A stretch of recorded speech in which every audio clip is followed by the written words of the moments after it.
Normally, rainwater has a pH of 5.6 due to the presence of H plus ions formed by the reaction of rainwater with carbon dioxide। तो H2O CO2 के साथ combine करके carbonic acid बना रहा है, तो naturally ही rain water का pH slightly acidic होता है, मीन 7 से कम होता है। स्लाइटली एसिडिक तो लेकिन 6.5 भी हो सकता है, तो इसको ऐसे याद रखो। pH पूछा जा रहा है आपसे, जिसमें पहले P आता है, तो P से 5 याद रखो कि इस नंबर में पहले 5 आएगा, 5.6 होगा।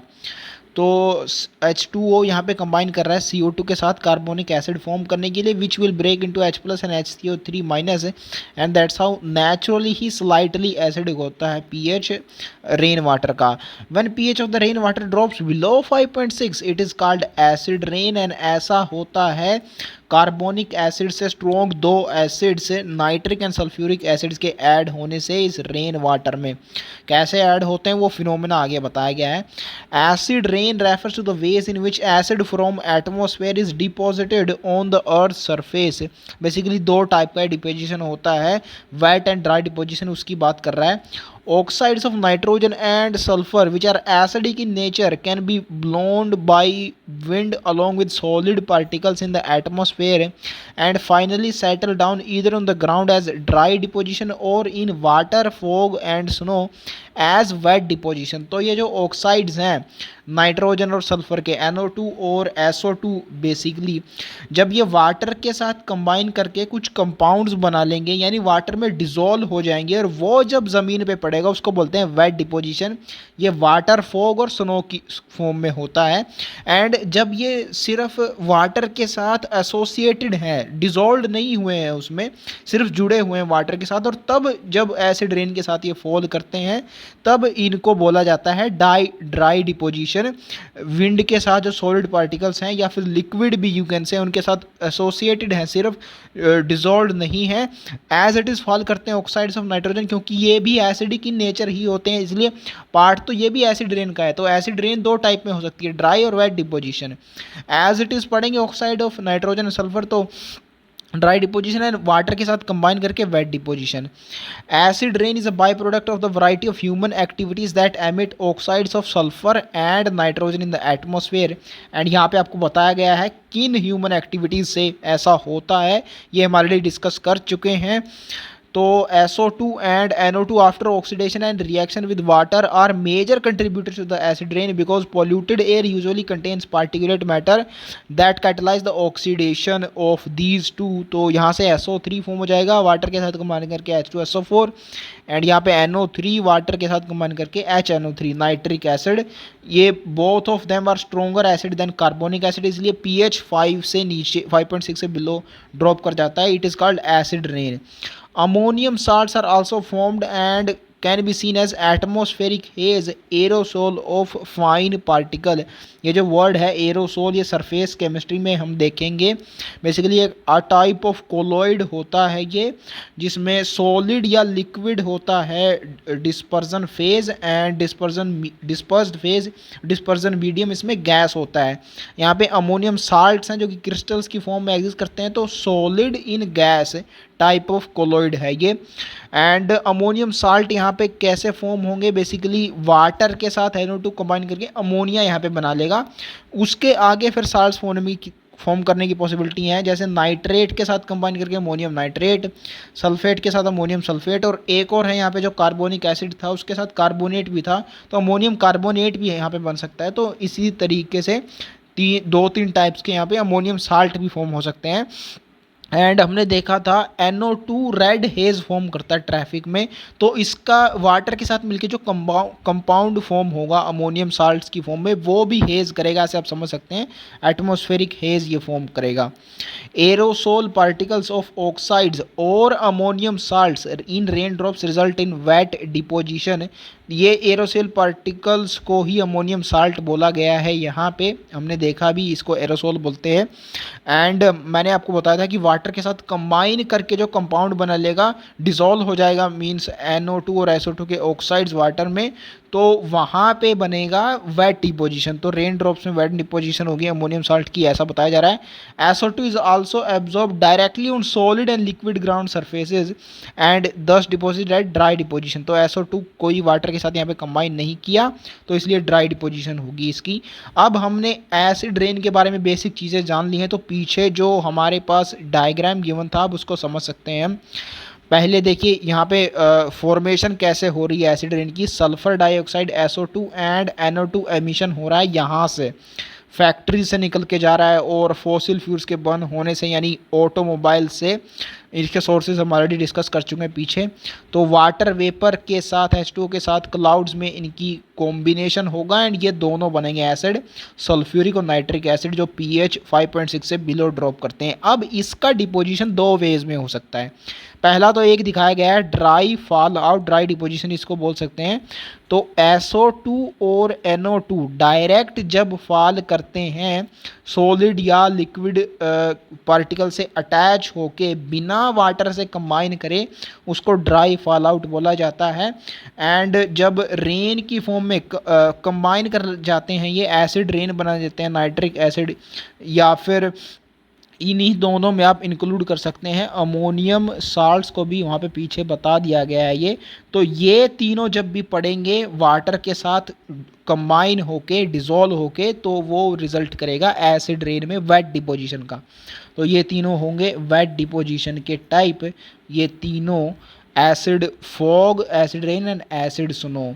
अब इन दोनों का इम्पैक्ट भी अलग अलग होता है, जो कि आगे बताया गया है, यहीं पे डिस्कस कर लेते हैं। एक्वाटिक लाइफ इन डेंजर लिखा गया है वेट डिपोजिशन से, जो एसिड रेन की फॉर्म में पड़ेगा। बेसिकली ये चीज़ हम ऑर्गेनिज्म एंड पॉपुलेशन चैप्टर में पढ़ेंगे, जो कि इकोलॉजी में आता है।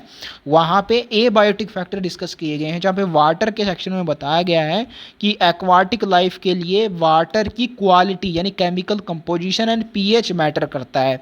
अब एसिड रेन में H2SO4 और नाइट्रिक एसिड होते हैं वेट डिपोजिशन के अंदर, तो ये pH तो डिक्रीज कर ही देंगे वाटर का, इसलिए pH इम्पैक्ट होगा, इसलिए एक्वाटिक लाइफ डेंजर में पड़ जाएगी वेट डिपोजिशन में।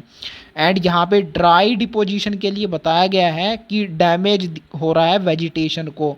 Vegetation means plants and trees. हमने देखा था SO2 और NO2 रेस्पिरेटरी डिजीज कॉज करते हैं प्लांट्स में, तो दैट्स वाई वेजिटेशन को डैमेज कर रहा होगा dry fall out. That was all about acid deposition और acid rain, you can say. Acid rain is harmful for agricultural trees, plants as it dissolves and washes away nutrients needed for their growth। तो basically हमारे पास nitric acid और sulphuric acid होते हैं acid rain में, जो H+ से replace कर देंगे जो कैटायंस होते हैं न्यूट्रिएंट्स के अंदर। जैसे कैल्शियम फॉस्फेट हम लगा लें, हमने पीछे पढ़ा था ना, फर्टिलाइजर्स की तरह फॉस्फेट को यूज़ किया जाता है। तो कैल्शियम फॉस्फेट में Ca2+ को अगर रिप्लेस कर दे H+ इस एसिड रेन का, तो जो न्यूट्रिएंट था कैल्शियम का वो तो नहीं मिल पाएगा ना प्लांट को, इसलिए यहाँ पे बोला जा रहा है कि एसिड रेन वाश कर देते हैं न्यूट्रिएंट्स जो कि प्लांट की ग्रोथ के लिए रिक्वायर्ड होते हैं, कैटायंस को रिप्लेस कर देते हैं H+ से।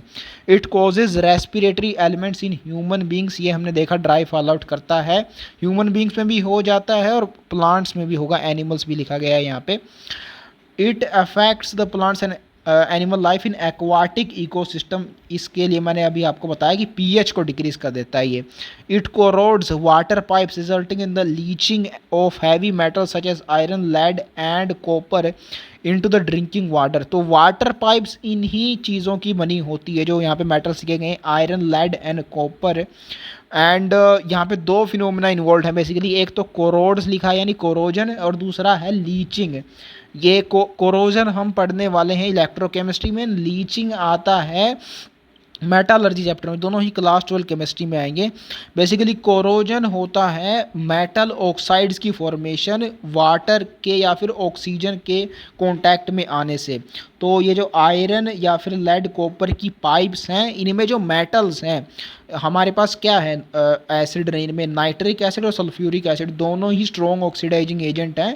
तो ये मेटल्स को, ये जो इनमें जुड़े हुए हैं वाटर पाइप्स में, इनको ऑक्सीडाइज कर देंगे, इनके के ऑक्सीडाइज प्रोडक्ट में, तो यहाँ पे हमें ऑक्सीडाइज प्रोडक्ट मिल जाएंगे, इसको फिर कोरोजन कहा जाता है। जैसे वहाँ पे हम देखेंगे इलेक्ट्रोकेमिस्ट्री में Fe3O4, ये रस्टिंग ऑफ आयरन बोलते हैं इसका। आयरन को जब कोरोजन हो जाता है तो इसको रस्टिंग बोला जाता है। ऐसे ही दूसरे मेटल्स के साथ भी होता है। तो यहाँ पे ऑक्साइड्स बन जाएंगे इन तीनों के। पहली चीज़ ये होगी कोरोजन। अब लीचिंग होती है extraction of any pure thing. उस चैप्टर में मेटलर्जी में इसको एक्सट्रैक्शन ऑफ ओर की तरह वहाँ पे दिखाया गया है, लेकिन इन जनरल किसी भी प्योर चीज़ को एक्सट्रैक्ट करने को लीचिंग बोला जाता है। सिर्फ ओर से ये अप्लाई नहीं है। जैसे कि यहाँ पे प्योर मेटल कैटायंस को एब्स्ट्रैक्ट किया जाएगा मेटल ऑक्साइड से। जो H+ है एसिड्स का, नाइट्रिक और सल्फ्यूरिक एसिड का, वो इन कैटायंस को रिप्लेस कर देगा जो ऑक्साइड्स थे, एंड हमें कैटायंस मिल जाएंगे ड्रिंकिंग वाटर में। तो दैट्स हाउ ये दोनों प्रोसेस साइमल्टेनियसली अक्कर करती हैं, कोरोजन एंड लीचिंग, जब वाटर पाइप्स में एसिड रेन घुस जाती है एंड ड्रिंकिंग वाटर में इन कैटायंस की, मेटल कैटायंस की कंसंट्रेशन इंक्रीज होने से ये वाटर पोल्यूशन कोज करते हैं, which will see later also. इनकी ड्रिंकिंग वाटर में अप्रोप्रिएट कंसंट्रेशन कितनी होनी चाहिए। Acid rain damages buildings and other structures made of stone और metal. Taj Mahal in India is affected by acid rain. इसके रिगार्डिंग तो एक पूरा पैराग्राफ यहाँ पे दिया हुआ है, इसको अभी हम डिटेल में देखने वाले हैं। पहले ये एक्टिविटी 1 में कुछ इंपॉर्टेंट पॉइंट्स मैंने हाईलाइट कर दिए हैं। कैटालिटिक कन्वर्टर्स यूज किए जाते हैं कार्स या फिर व्हीकल्स में to reduce the effect of exhaust fumes on atmosphere. ये एनवायरमेंटल इश्यूज में भी देखने वाले कैटालिटिक कन्वर्टर्स हम। इनका मेन कंपोनेंट क्या है वो यहाँ पे बताया गया है। Main component of the converter is ceramic honeycomb coated with precious metals, जिसकी मैं पीछे बात कर रहा था आपसे, पैलेडियम, प्लैटिनम एंड रोडियम। तो कैटालिटिक कन्वर्टर्स का मेन कंपोनेंट ये हनीकॉम शेप का होता है। ये आपको लर्न हो जाएगा जब सरफेस केमिस्ट्री चैप्टर हम पढ़ेंगे।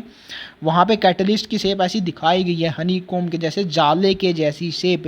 बेसिकली शेप सिलेक्टेड जियोलाइट होता है एक, उसकी एग्जैक्टली हनीकॉम जैसी होती है। तो ये वहाँ से लर्न हो जाना है आपको। एंड प्रेशियस मेटल इसमें कौन से इन्वॉल्व हैं ये आप एक याद रख लीजिए, प्लैटिनम। प्लैटिनम प्रेशियस होता है, ये आपको पता ही होगा। एंड यहाँ पे प्लैटिनम से ऊपर आता है पैलेडियम पीरियोडिक टेबल में।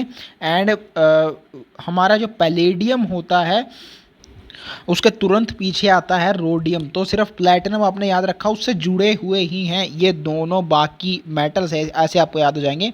एंड D&F ब्लॉक चैप्टर जो है उसमें हम देखेंगे कि ये जो ट्रांजिशन एलिमेंट्स होते हैं, ट्रांजिशन मेटल्स, ये most of them as a catalyst act करते हैं। ये लाइन हमें वहाँ पे मिल जाएगी। तो इन्हीं मेटल्स को, इन्हीं ग्रुप के मेटल्स को क्यों इन्वॉल्व किया गया यहाँ पे, ये वहाँ से क्लियर हो जाएगा। The exhaust gases containing unburnt fuel, carbon monoxide and nitrogen oxides when passed through this converter are converted into CO2 and N2।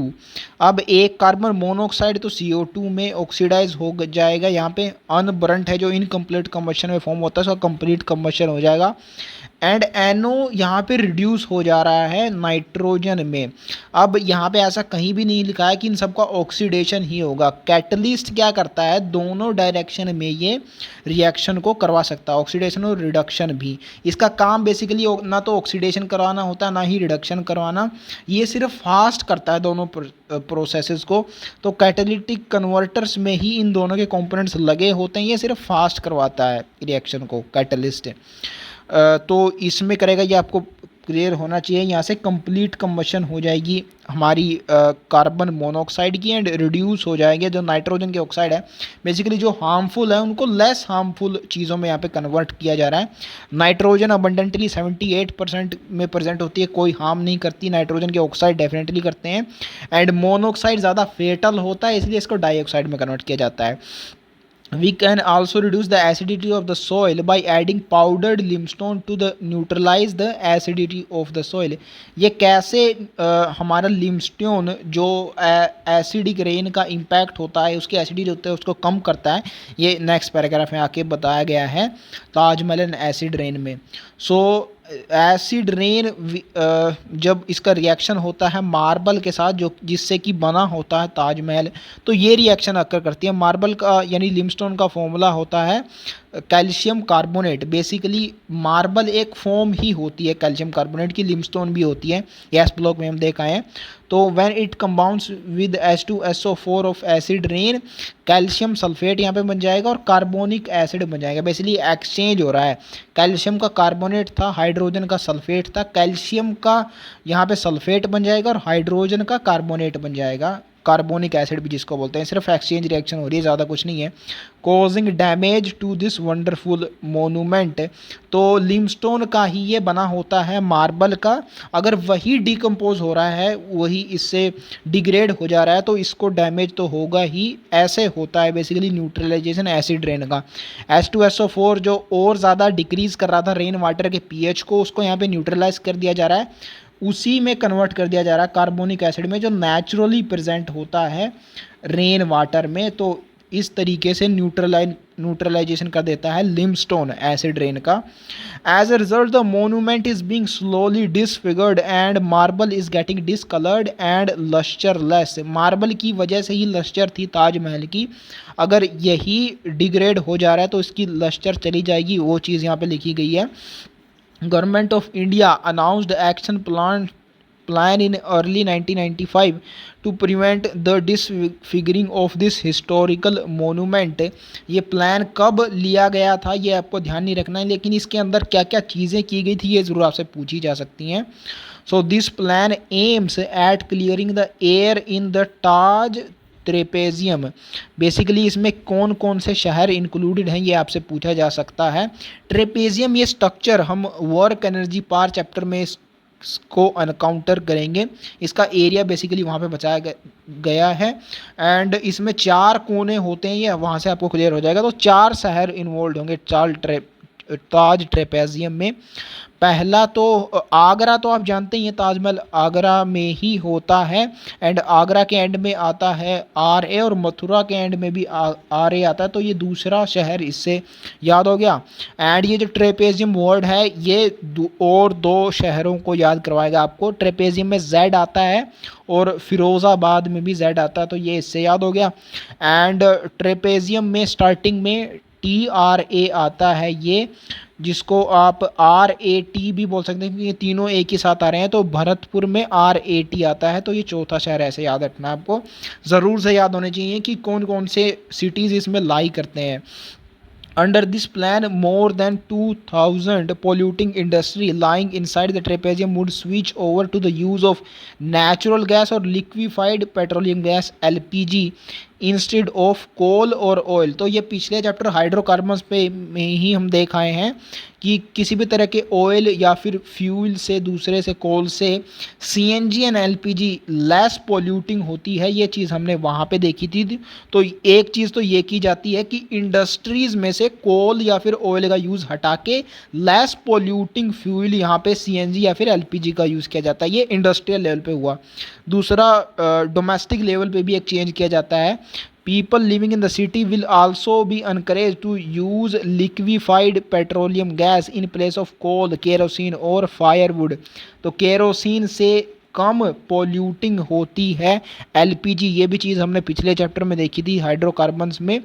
तो ऐसा ही डोमेस्टिक लेवल पे भी किया जाता है। People are encourage to use LPG instead of these more polluting fuels. Vehicles plying on highways in vicinity of the Taj would be encouraged to use low sulfur content in diesel। Low sulphur होना ज़रूरी है, तो high sulphur होगा तो इसका oxidation हो गया SO2 बन जाएगा, which was causing acid rain.